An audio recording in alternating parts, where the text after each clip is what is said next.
ఓ దేవుని పరిశుద్ధ జనమా, పరలోక ప్రతినిధులారా, మంద కాపరులారా, 5వ వారంలోకి వచ్చేశాం. అనుగ్రహ కాలమిది. ఆయన ఎల్లలు చెరిపి సొంతం చేసుకున్న ప్రజలు వారు. వారి బలహీనతలను ఆయన ప్రేమ అంగీకరించును, స్వీకరించును. ఇది సత్యం. ఆయన మందకు కాపరులైన మీరు కులవర్గ వివక్షతను మెల్లగా చొప్పించడం మొదలుపెడితే అది క్రీస్తుయేసువారు రాజ్యస్థాపనకు చేసిన త్యాగానికి పూర్తిగా వ్యతిరేకం.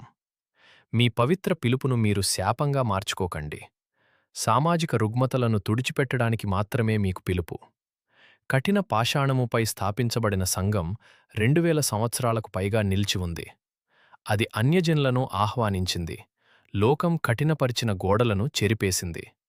సమాజంలోని విభజనలను ప్రతిబింబించడానికి కాదు, వాటిని మార్చడానికి సంఘం ఏర్పడింది. సంఘంలో రెడ్డి సంఘం లేదా కాపు సంఘం అనే విభజనలు ఉండకూడదు. సువార్తకు విరుద్ధమైన విభేదాలేవి. క్రీస్తు ఇప్పటికే కూల్చివేసిన గోడలను తిరిగి లేపుతున్నారా? కులతత్వ సమాజపు చెరలో ఉన్నాం. క్రైస్తవ్యం ప్రమాదపు అంచుల్లో ఉన్నది. ఇది ఆగాలి. పశ్చాత్తాపపడండి. మాటల్లో మాత్రమే కాదు, కార్యాలలో కూడా.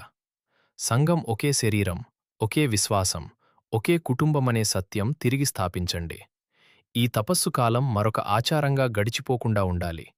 ఇది ఒక మలుపు కావాలి, ఒక శుద్ధి, ఒక పునరుద్ధానం.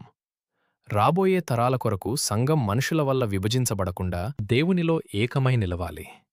పశ్చాత్తాపపడండి, ఏకం కండి, ఏకం చేయండి. సత్యానికి సాక్షులుగా మారండి. మీరు మాకు ఈ లోకంలో మార్గదర్శులు మాత్రమే కాదు, పరలోకంలో మా కొరకు మధ్యవర్తులుగా ఉండాలని ఆశిస్తున్నాము.